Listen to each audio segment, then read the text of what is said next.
o'clock. Hey, pause up, everybody. Welcome to Meowy Hour. I'm your host, Arden Moore, and I am so excited. This show is brought to you each and every week and presented by the Cat Fancier Association. And super pause and applause to our sponsor, In Clover, the makers of cat and dog supplements. And with me is my trusty, cool, wonderful, love ya co-pilot, all breed CFA judge, Kathy Black, and our doggy designee, Destiny. In my arms, I have one of my two ginger boys. This is Rusty the Performer. And there's this other person on the screen. Who is that woman? You know her. She is the one, the only Nancy Peterson. Yeah, the past president of the Cat Writers Association. And she is currently on the board for the National Kitten Coalition and Neighborhood Cats. We're going to talk about cats and birds with her. We've got a great recipe cocktail for those to usher in the fall. We're going to talk about the Cornish Rex as a breed. And I thought I saw a putty cat. I did. What? I'm talking about Tweety Bird and Sylvester. Why am I doing that? That's what that degree from Purdue is really showing its merit, right, guys? No, the reason I'm doing that is because our special guest is going to talk about a topic that may shed some new light, and it's the truth about cats and birds. And she loves birds. She loves cats. So I'm going to butcher this, Nancy. That makes you both an allurophile, right? And an ornithopile, right? So you are a unique species. You are both a cat lover and a bird lover. I think there's out there. So how many of you guys, come on, you've watched Tweety Bird and Sylvester. Have you guys watched that cartoon through the years? Did you, Nancy? Yes. Well, I did some research. And I did. I did. They were, and then Sylvester's line was, "Buffering fuckatash." That's right. Yeah, They he were slobbered it. He always slobbered it. And I thought it, so they were the stars for many, many decades as the only duo that had a speech impediment together. Did you notice that? So I did some digging, guys. I wanted to find out some facts you've never known about Tweety Bird and Sylvester. So let me share you a few. Number one, the voice you guys know. Do you know who did the voice of Tweety? That really famous I thought it was Mel Blanc. Mel Blanc, you're right. You win the pseudo car that I don't have to give away. All right. But the bird was actually created by a guy named Bob Clampett of Looney Tunes back in the early 1940s. And the first team was actually called Babbitt and Costello, not Tweety Bird and Sylvester. These are things you can talk to in an elevator or at a cocktail party. These are wow facts. Also, It'd be a fast elevator conversation. I'm sorry. The cats were actually called Babbitt and Costello, but Tweety's first name was Orson. He originally was Orson. I don't think that really cuts the mustard. No. And this is kind of a little controversy just between us guys. Tweety Bird was originally drawn as a pink bird. Did you guys know that? Like a flamingo or something? And he had a hot temper. Oh. So the movie censors of the day ordered that he change his color to yellow because they thought pink made him look like a nude bird. I'm laughing because I'm thinking of what we see on Netflix now. That's not even an issue. And apparently they changed his temperament. So maybe Tweety went to anger management class, but they made him, when he turned yellow, to be a much more calm bird. Good thing. Tweety had the best attitude. His attitude was. But the original Tweety was a hot bird, hot-headed bird. I didn't know that. Also, in 1998, Tweety and Sylvester got their own US postage stamps, which I think is pretty cool. Yes. And I found this out. They have won not one, but 2 Oscars for short animated films. So the minute you start bashing Tweety and Sylvester, you show me your Oscar. Right? What did you guys think of that? Very interesting. I learned something. Right? I did, but I didn't. And you said Tweety's original name was Oscar? Orson. Orson, okay. That That's just even- rolls off the lips, doesn't it? That doesn't work for a Tweety bird. No, Tweety was perfect. No. All right, guys, I've teased you long enough. We're going to let you know who won the prizes from last week's trivia question.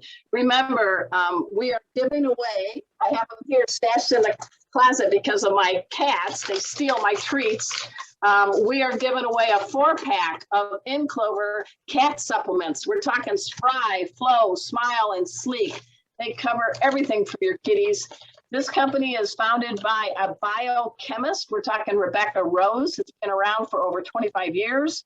So go to inclover.com and at checkout, type in Meowy in Clover 21. Ding, ding, ding. You're going to get 10% off at checkout for either a cat supplements or dog supplements. I like that. That's pretty generous. So thanks, guys. And as you can see, Rusty. Hi, I love them. Just give them to me. All right, that's stashed away. All right. So here was the question from last week. I asked you, ginger cats have famously been seen stealers in movies. And I'm saying that because last week was National Ginger Cat Appreciation Day, right? So what was the name of the ginger cat who was in the movie Alien and Aliens? And was with Sigourney Weaver's character, who was called Ellen Louise Ripley. Do you guys remember that? It scared the bejeebers. I only could do one alien. I couldn't do aliens. Anyway, the name of the cat was Jones or Jonesy. Right. So, Kathy, we had 2 prizes that we gave away. Who are our lucky winners? Yes, the In Clover winner was Sandy Yagi. I hope I'm saying your last name correctly, Sandy. She's in California. Congratulations. And Arden was generous to give away one of her books. So Rick Grabowski is the winner of the Fit Cat book. So congratulations to Rick Grabowski and Sandy Yagi. Congratulations. Rusty says, hey, Rick, dude, Arden, I saw her. Arden did mail your book through media mail today. So it'll take about 5 days. But I do say paw through the pages. It's worth it. Congratulations. All right. Yeah. So in honor of Tweety and Sylvester and the fact that Nancy Peterson is here, I got hair in my eye from Rusty, to talk about cats and birds, I have a Tweety Sylvester trivia for you. You guys ready? All right. Don't give away the answer, Nancy. And the winner's going to get a 4-pack of In Clover cat supplements. Thank you. All right. What is the name of the bulldog who occasionally popped on the screen to help save Tweety Bird from Sylvester? Is the answer. All right, poker face time. A, Chester. B, Rover. C, Spike. Or D, Wally. Again, your choices. Who's the bulldog that popped in on Tweety and Bird and Sylvester? Chester, Rover, Spike, or Wally? Type in your answers now. Kathy, later this week or by Sunday or sometime, will pick a winner and you will get your paws on a 4-pack of In Clover cat supplements. Do you guys know that answer? Don't have a clue. Really? I remember. That's how he walked. He walked like he was on his knuckles. Yeah, so that's your question for today. All right. I come up with which one I think best fits a bulldog, but that may not be right. Don't answer. Don't give him any. Don't give him any. Don't give him any. I don't have a clue. All right. I feel like this is a reunion for me because this gal that's our special guest today on Meowy Hour, I met almost 2 decades ago, maybe, right? Yeah, when we were both, teenagers, I wish. We met at, I think she was with the Humane Society of the United States. And guys, were you the founder of the community cat program? Manager, you were manager, but you were this was light years ahead of the Stacy LeBarons and others who do now champion community cats. But you were one of the first national leaders, I think, leading the charge for community cats. So you were community cat program manager, right? Is that the fancy title? Yeah, it was funny. If I can just tell you how that happened. I was managing another program for 5 years and it was coming to an end. And I said to my supervisor, I'm ready for something else now. And she said, oh, I'm not giving you puppy mills, but would you like feral cats? And I heard cats. I said, cats? Yes. Because I knew nothing about feral cats. And that and declawing, they were my two very controversial. Wow. Yes. Yeah, but look how far, because of people like you, look at the laws against declawing now and the knowledge people have that's really like going down to your knuckles. That's not a good thing. And look at the word community cat. Yes. So, I mean, my hat's off to you for that. So you and I were both active in a group called Cat Writers Association. And I've done their contest and I think I've been a board member, but I never wanted to be president. And I was thinking, who would make a good president of the CWA? Bling, bling. Hey, Nancy, because this is the time we weren't texting, it's older back then. And I think for better or for worse, I convinced you to be our president and I'm glad you were. Yeah, from 2006 to 2008, I did that. Wow. That's a lot of work. I managed the special awards program and the goodie bags, and it was a great run. I really enjoyed it. Well, I appreciate you doing that. And I like it. I don't like the word retired. I like refired. So I like wired. What do you like? Rewired. Rewired. Okay, you rewired, left the nation's capital where HSUS was, and moved to a tiny town in Colorado. And you're probably more active than ever because you're on the board for the National Kitten Coalition and Neighborhood Cats, and you write some really good articles for different publications. So how is life in Colorado, and where is a four-legger around so we get our cat fix? Okay, let me see if I can get Jenny. Jenny! Because our audience, right, guys? We got to see the cats. We got to see the cats. This will come. I've been clicker training her, but we'll see. In 2016, I moved to Colorado. I live in a small mountain town of 6,900 people. It's called Carbondale. I foster for my local shelter, Kittens, of course. And I have 4 little kittens right now. They're wonderful. Can we see them? No, because they're in their kitten room. Oh, we don't want them to mix and mingle with Jenny. Okay. Well, tell Jenny to get on the show. It's an hour long only. Oh, we're getting some a big yawn. She's up in her cat tree. That's why I'm looking. That's why I'm bringing out chicken today. I'm like, all right, come on, guys. She's coming. Everybody click your food so she hears it. Here she comes. Come on, Jenny. Here she comes. Here, Jenny. Oh, look at that. You got a tuxedo. I got a tuxedo. What is her personality like, Nance? Oh, it's darling. So she was a feral kitten. I fostered her and her 4 siblings in Maryland. Want another one? She's like, yeah. Oh yeah, it's Meowy Hour. We double up. I fostered her and her 4 siblings. They were feral, found in somebody's backyard. And I really never wanted to foster because I was so afraid that I would just fall in love with them. And how do you then give them up? Yeah. Well, because I was fostering them on my own, I actually had I had them, let's see, the first 2 were adopted together. I'd had them 7 months. the second two were adopted together. I had them 11 months. And then Wow. Jenny, because she loved my cat, Toby, I said, oh, well, you can stay. So she stayed, and she's 11 years old now. Wow. Well, she's a lucky cat. And this guy says, thank you for what you do for Jenny. Go ahead.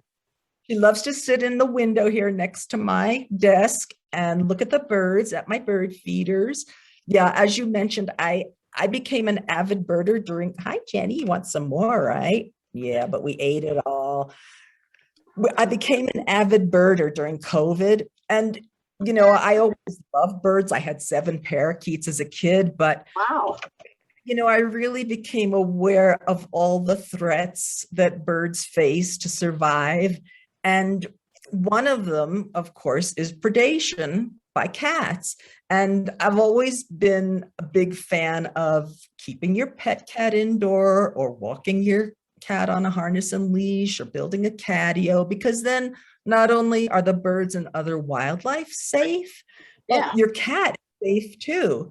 There are so many dangers that outdoor cats face. Let's talk about that, because you wrote an article called Earth Day Cats and Birds, and it was kind of tied up with Earth Day back in the spring. But I want to get the record straight, because Kathy was telling me at the start of the show, we have a number of folks who follow us on Meowy Hour who obviously love their cats, whether they're show cats, purebred, or mutt cats like mine. In the household cat division, but some of them also have birds and they love birds, or they have bird feeders. So this is one of the great reasons why I'm glad you're on the show. Let's clear the air. Cats and birds, they can coexist. So I know you have a number of great tips. You were starting to say, give the kitty the chance to be outdoors, either like in a catio or on a harness or leash. What are some other ways that we can make it work, make it a win-win for the wild birds that are out there and these spoiled ones that are indoors? Well, first of all, as you can tell, I really believe that pet cats can live a good life, a quality life, a long life indoors. It's a matter of providing them with the stimulation that they need. I agree. I mean, this guy, he's in Ard's den right now. We have different level cat trees and perches. I play with him. We have a patio that's enclosed. We have our main house. We have cat trees. I don't want my cat to be yawning. Cats are not, so let me put it this way, people, cats are independent. Well, yes, some cats are, just like some people are, but cats' personalities run the spectrum. So you can have a shy cat and you can have a cat who just is a Klingon and won't leave you alone, and everything in between. So if your cat loves to go outdoors and chases leaves, provide some toys, play with a wand. Yeah. They like to climb a tree, have your cat tree, provide a window seat where they can look out at the world from the safety of the indoors. And catnip and cat grass, and there's just so many things. It's a good time to be a cat, personally, don't you think? I do. There are so many things that you can provide for your cat indoors that make their life a quality life. And Well, the other thing is, a cat that goes outdoors unsupervised, no matter where you live, they could be, vulnerable to a moving car, coyotes, it's dangerous. I mean, especially spoiled cats like this guy. He's like, no, I'm an indoor. I can't tell you how often I'm on Facebook and I see lost cat, escaped cat. So, I try to provide information to help people find their lost cat, but, I wish they would.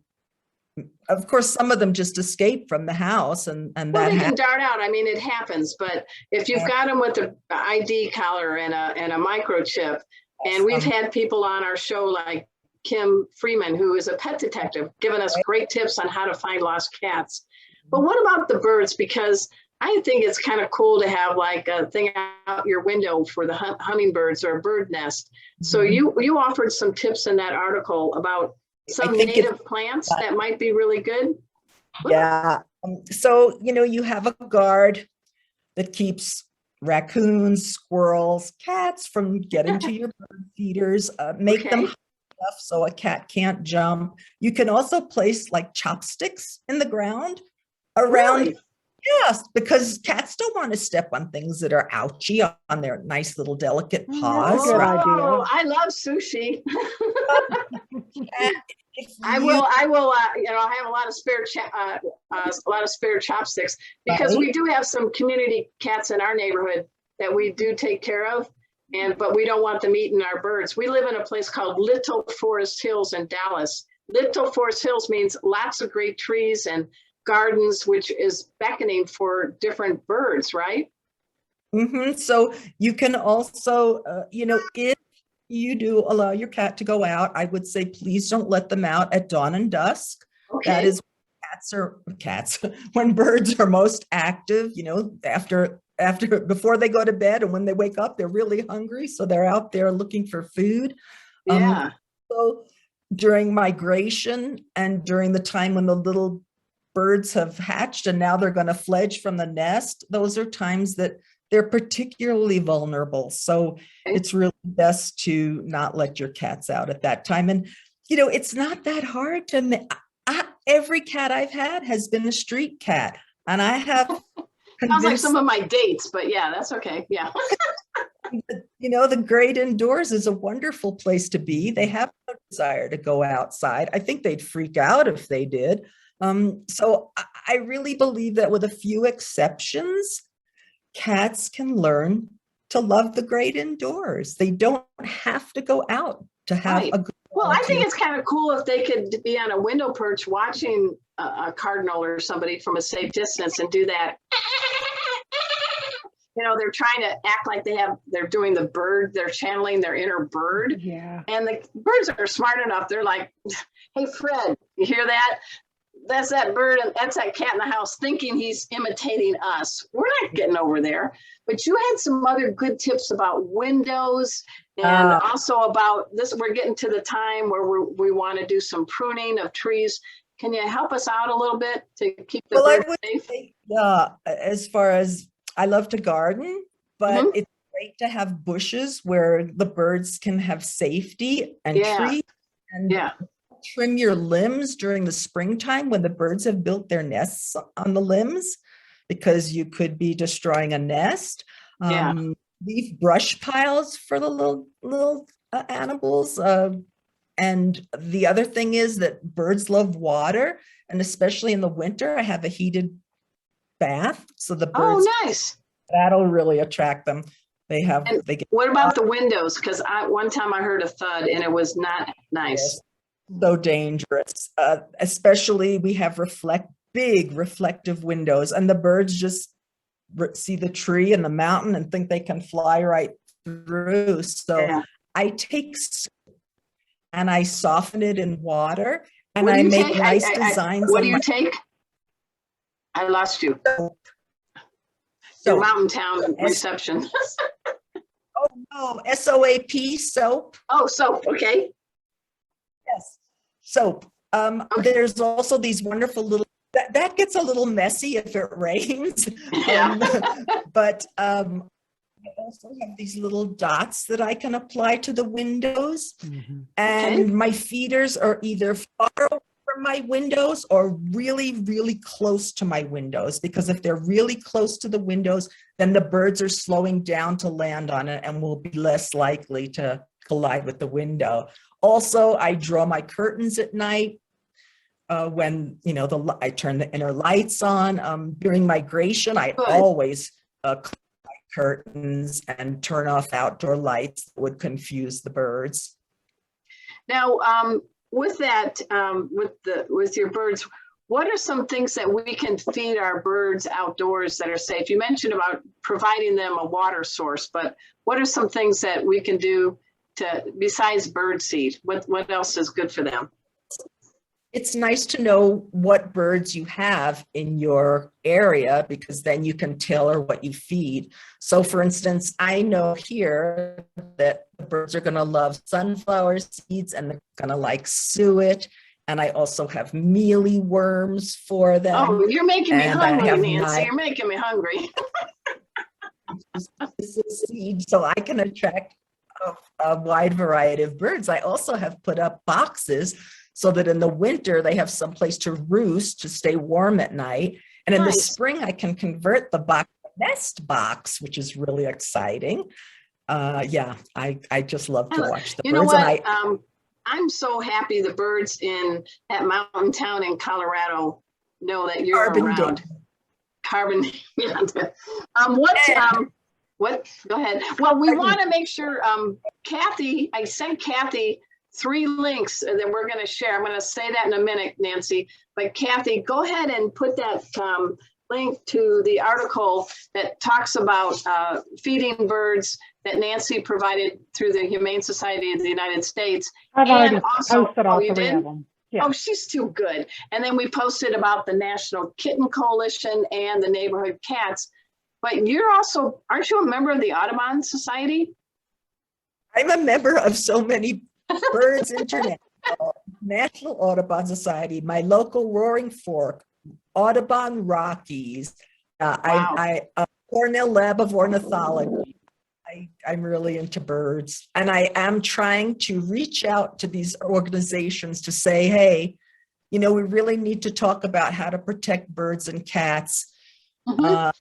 Because that's a big divide, and it's just a wall that we've created between us. We want fewer cats outdoors. That's better for the cats, better for the birds and other wildlife. And we need to respectfully talk to each other and find solutions that really are practical. And what I like about you, Nancy, is you want to have the evidence, the statistics, the data that says this is really true. Because people are going and saying billions of birds are killed by, house cats every day, and things can get out of hand. So just like you took feral cats, and people now understand what community cats are, it sounds like this is your new mission. It is. I'm so excited. And as part of that, I was starting to show you. Oh yeah. Wait a minute, drum roll. Yeah. So I have curated a mural in my town, and here's Jenny. Jenny's looking at the birds. There it is. Jenny's in the mural, guys. And look at that, birds with a kitty. And it says it's not completed, but there's a bird flying with a banner right here. It says, birds love indoor cats. Jenny's sitting on a cushion, and it says, it says, home safe home. The birds are native birds. The plants are the native plants that they would eat. That's a great thing. Plant native plants for the birds.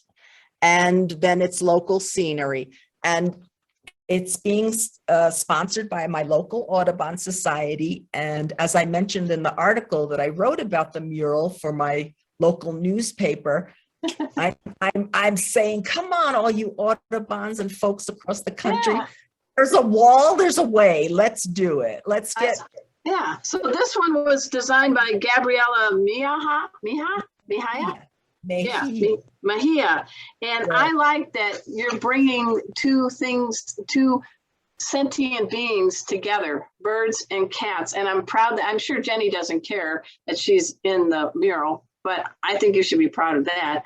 But you had to talk to the Chamber of Commerce. Tell us how this mural came to be, and how can people that are watching Meowy Hour maybe figure out how they can get a mural or do some kind of project that brings good information about cats and birds?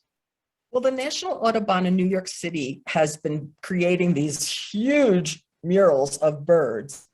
And I thought, wow, wouldn't it be great to have a mural in my little town? But I wanted my mural to be more than just a beautiful picture of a bird. Okay. Because I love cats and birds, I wanted a message, an important message that is, cats can live great lives indoors and be safe. That makes the birds and the other wildlife safe outdoors. We all deserve a good life. Birds want to live too. And it just breaks my heart to know that cats are out there. Some cats, I'm not blaming them, cats hunt. But, it breaks my heart that they are predating on birds. We don't know how many, and that's part of the debate, how many, but what's really important is that we look at solutions. No Okay. matter how many, let's look at solutions that help the birds and the cats. And so my town had a contest for 2 murals, and I found this muralist and I said, would you do this mural, apply please with this concept? And she did, but it wasn't Wow. chosen. Oh, So I went around town looking for buildings that are mural. And no, wait a minute, guys, I gotta interject. If you haven't met Nancy Peterson yet, you now know she doesn't take no for an answer. If this is a good cause, she will find a way. And I like that about you. I think the Nancy Peterson isn't it Nancy Persistent? Yeah, right. Yeah. Well, look at the first 3 letters of my last name, Pet. So yes.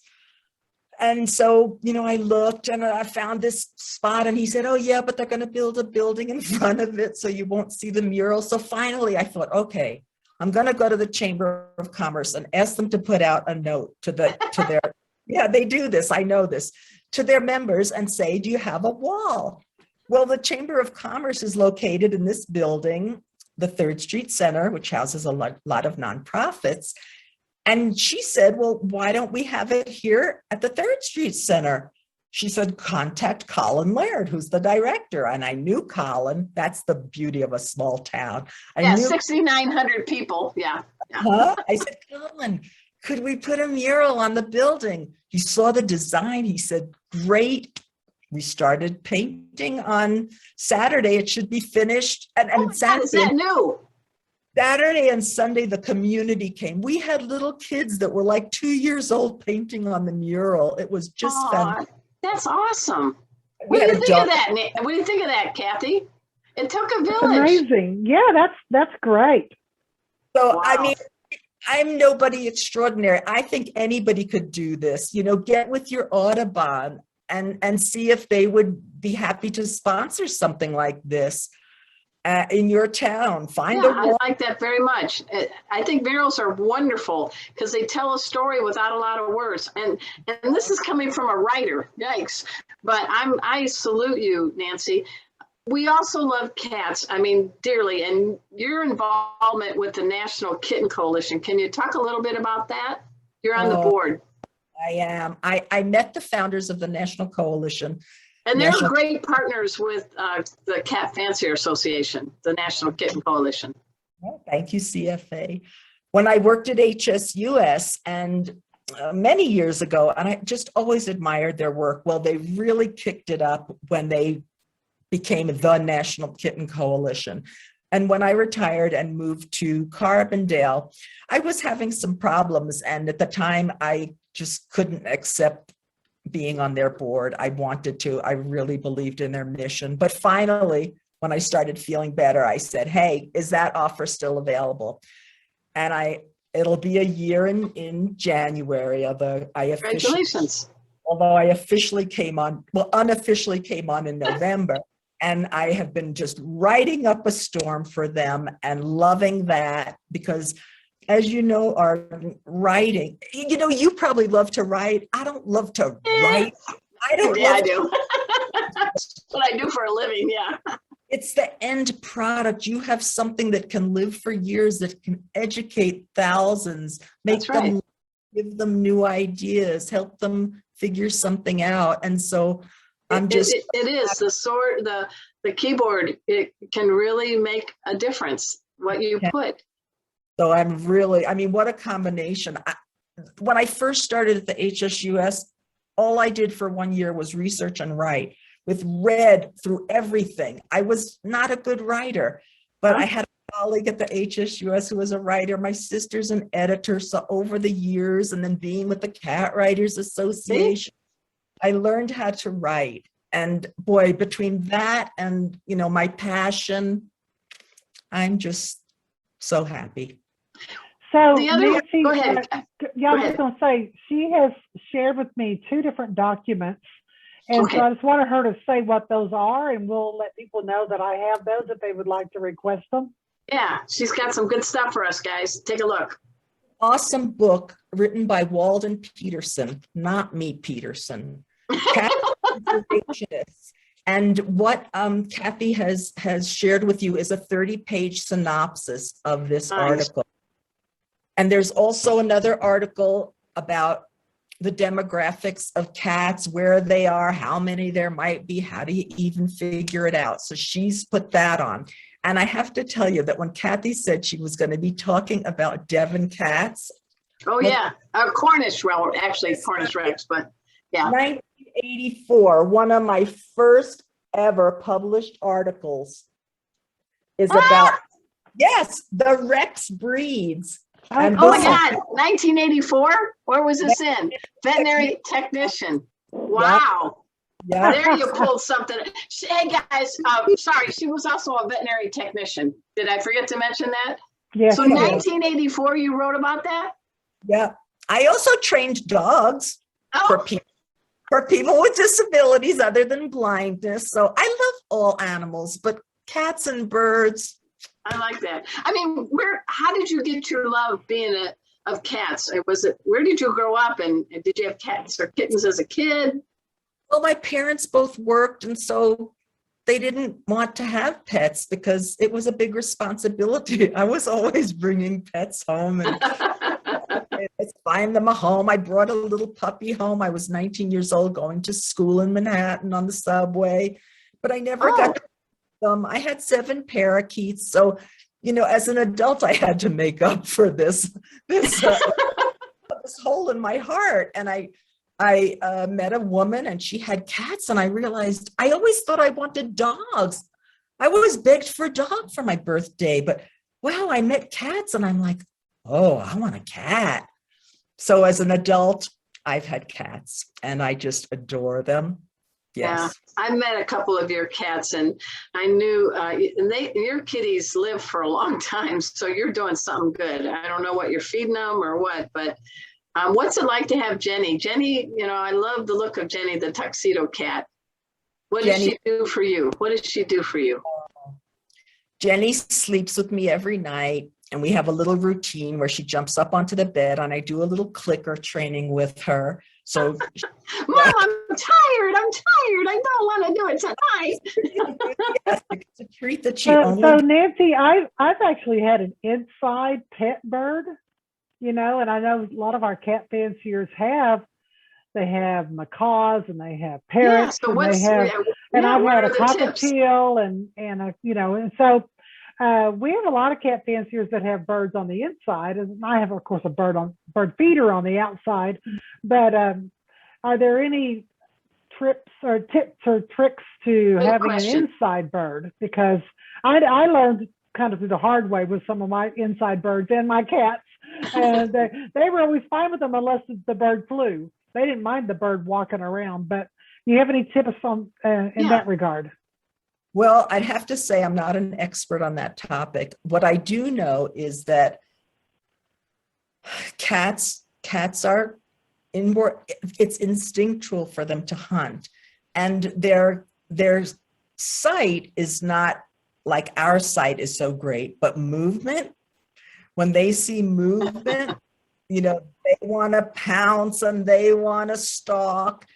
And so, I would say that if you do have a pet bird, even if it's a big pet bird, I would always supervise, and I would never, ever leave them alone, assuming that, they're okay, because who knows, the bird could do something that, for some reason, set off the cat, or something could happen, in the next room, something falls and the cat thinks, it's the bird. And so, yeah, you've got to, they're animal. Rusty says, I have a question. I have a comment on Nancy. I have a question. Okay. I just want to say on behalf of all felines, good luck teaching us to sit, stay, and leave it. It isn't going to happen. We are not dogs. We are prey and predator. So I just want to get that set for the record. Well, he's pretty smart, huh? He's very smart. And Yeah, I had a Maine Coon and a cockatiel, and they were best buds. The birds got on the cat's head and groomed the cat's head. The bird rode around on the cat's back.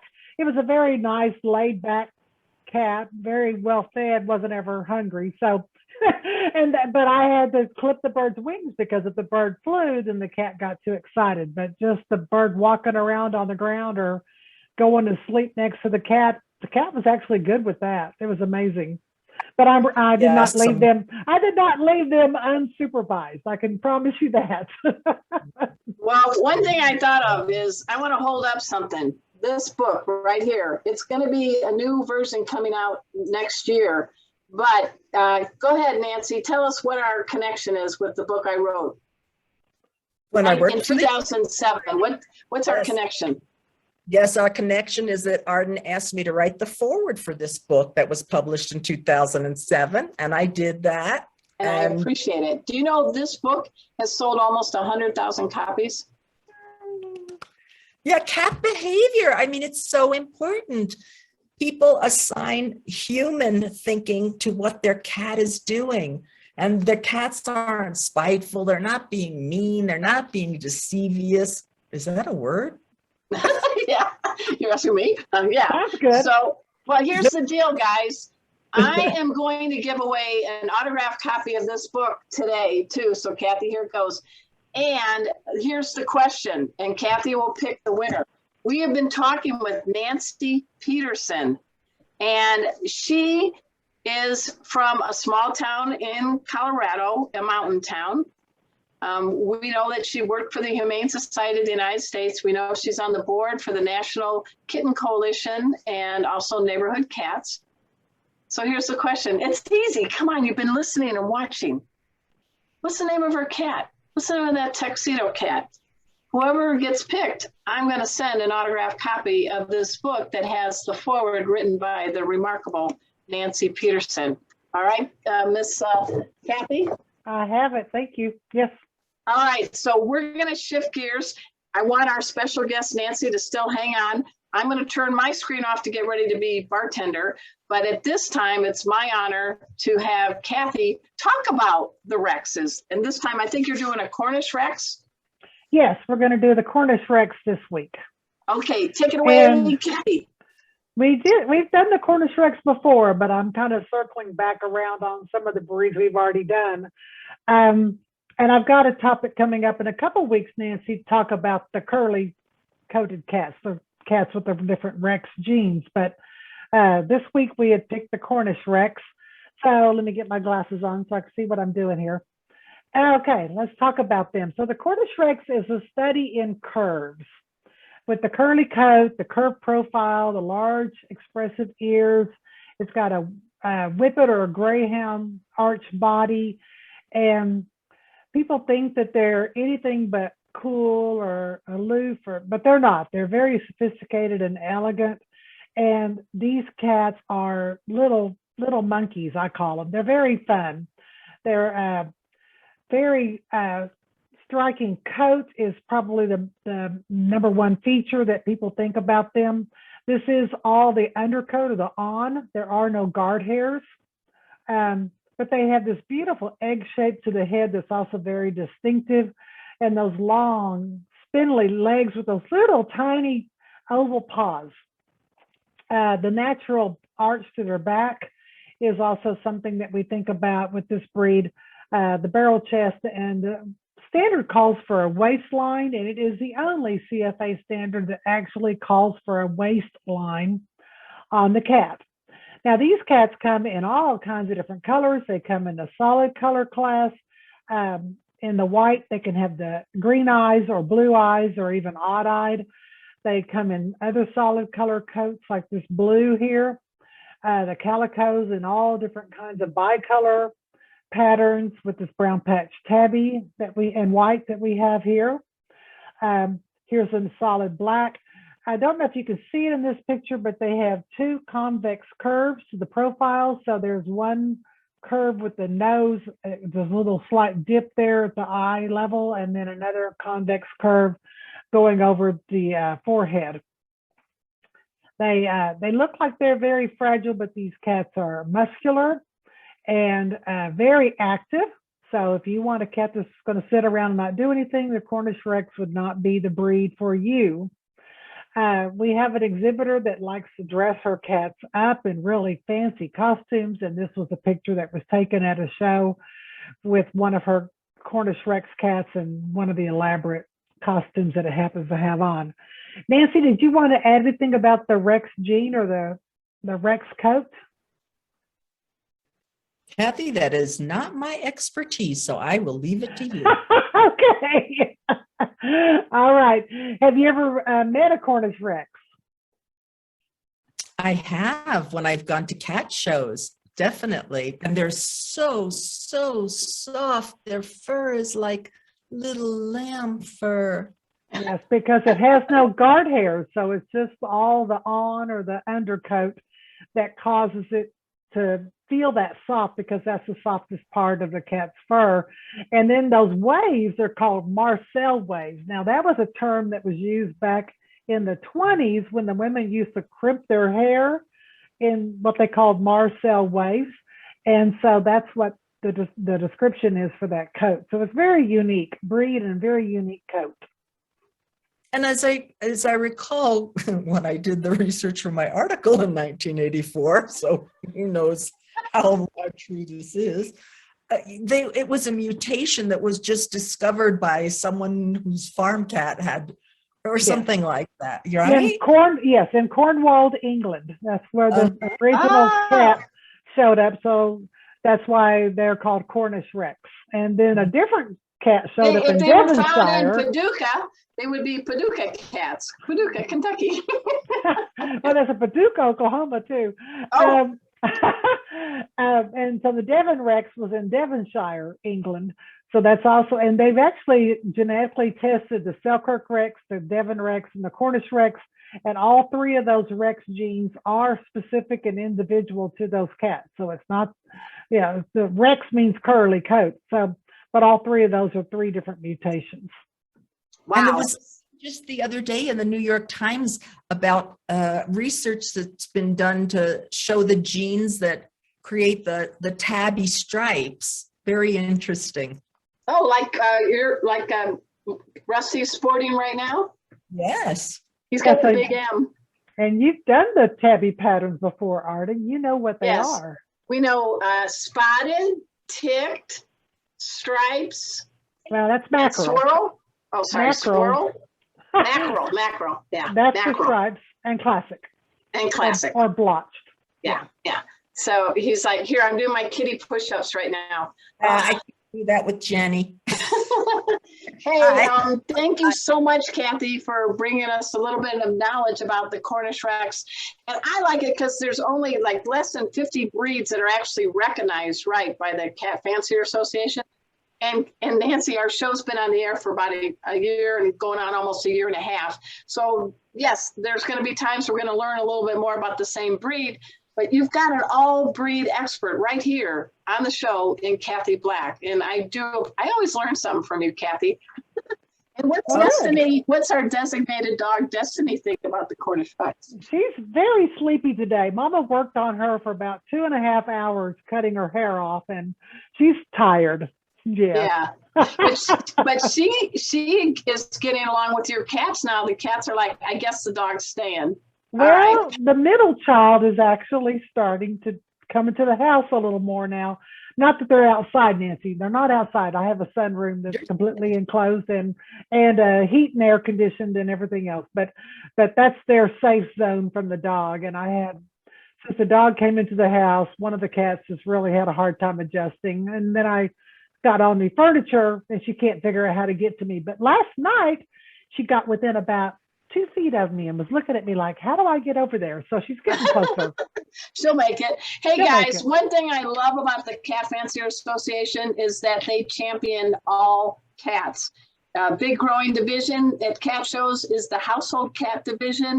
And I don't know if you know about this, Nancy, but this is, we go this way. All right, there. Oh, let's see. I'm doing it, mirroring it. Okay. So this is Casey and Rusty's membership card, and Kathy's going to take it away to the companion cat world.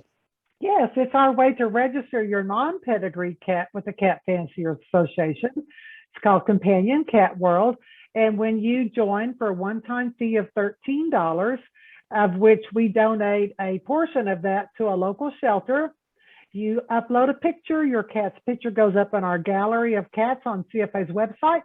You also get this card in the mail with your cat's picture, your cat's name, your name and information.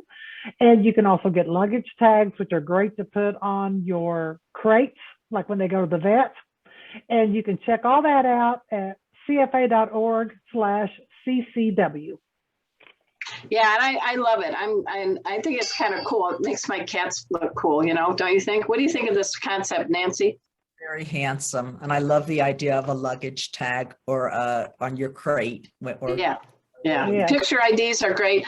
As you know, Pet Safety Cat Casey is a certified therapy cat with love on a leash. Shout out to friends.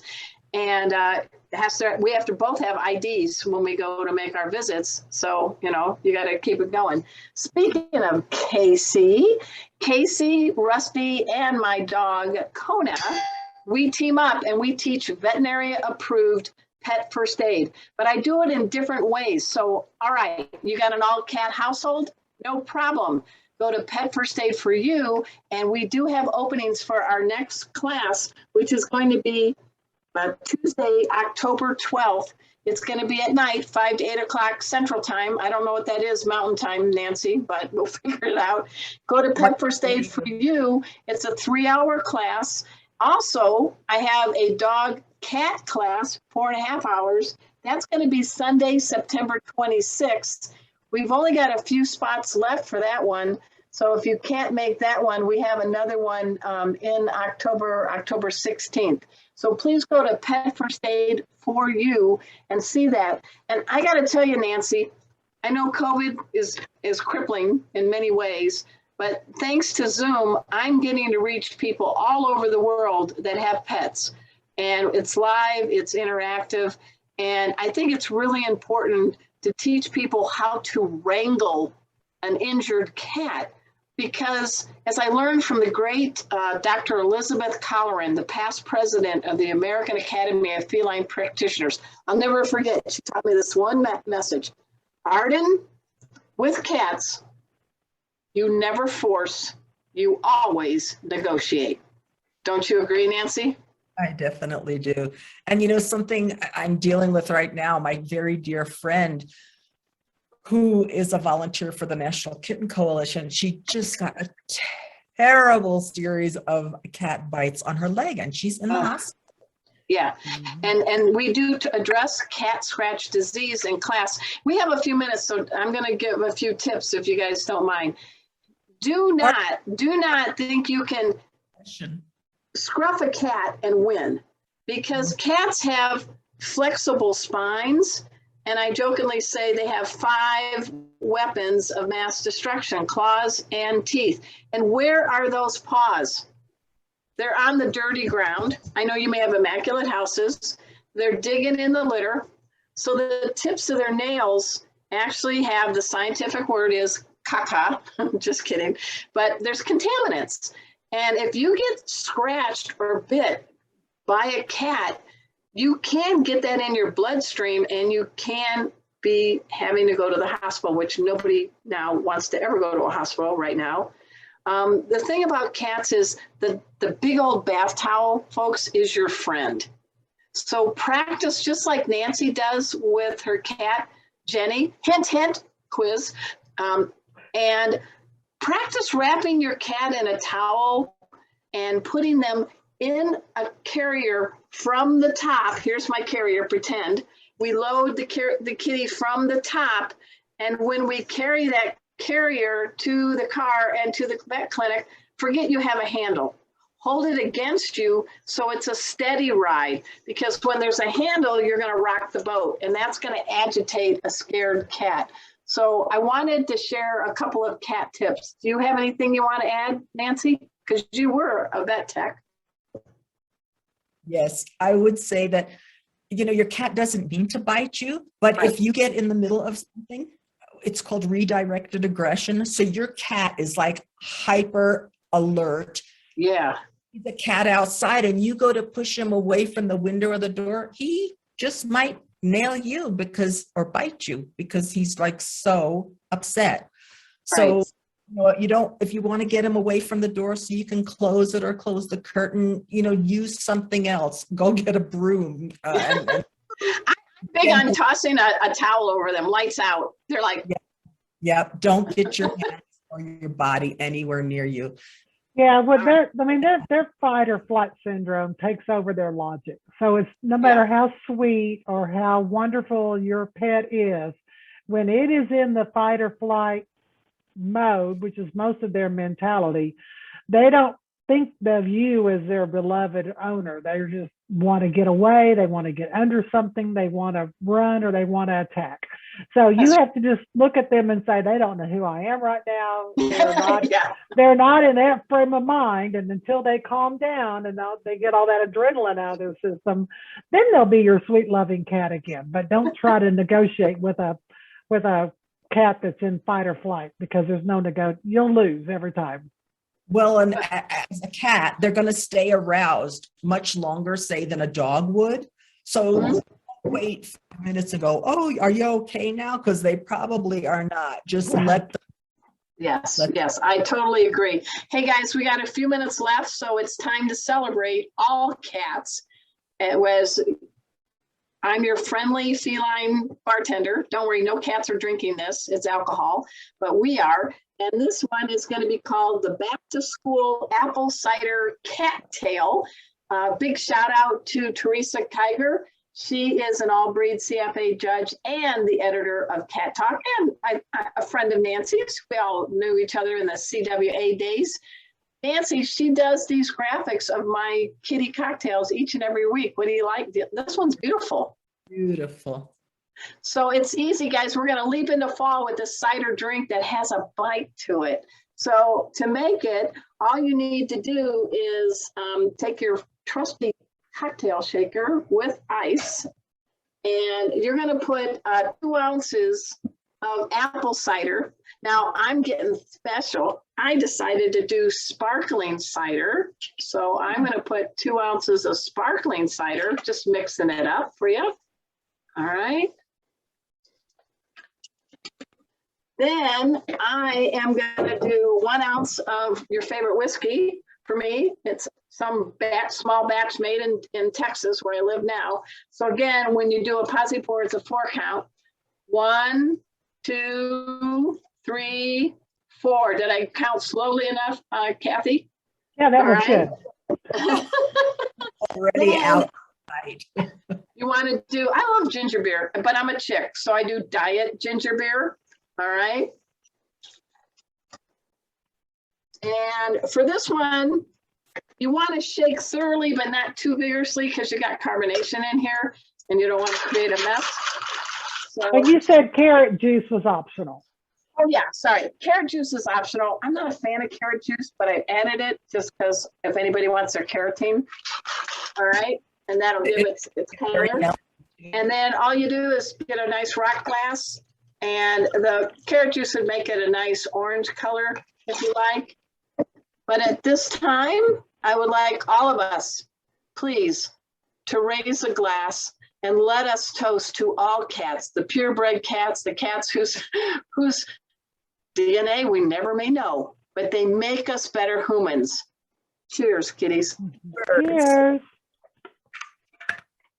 And welcome to the fall. I mean, apple cider. Do you guys like apple cider? Love apple cider. Yeah, and this one with the ginger beer and the whiskey, the ginger beer kind of mellows out a little of the bite of the apple cider, but together the trio works fine. If you're a carrot juice fan, put that in there too, and you have your vegetable for the day.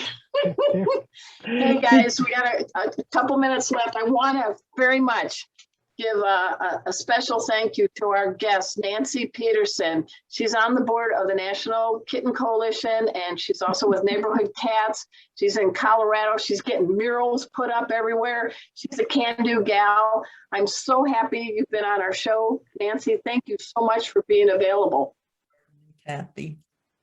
All right, and my co-pilot, Kathy Black, with Destiny, with the new hairdo. Casey and Rusty are somewhere. They're like, I'm done. You gave us all the chicken. It's done. I want to thank the cat fans Fancier Association, of course, and our sponsor, InClover, the makers of cat and dog supplements. Go to inclover.com, type in Meowy InClover 21 at the checkout, save yourself 10%. Get some kitty gifts. They deserve it.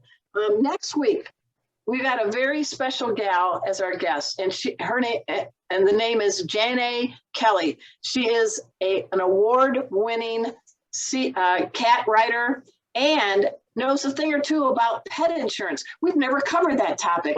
And so Janae, I'm always saying her name wrong. Janae is gonna be here and talk about the pros and cons of pet insurance. So until next time, guys, be good to your cats, protect those birds, and we'll see you same cat channel, same cat time on Meowy Hour. Take care, everybody. Thanks for being here. Bye.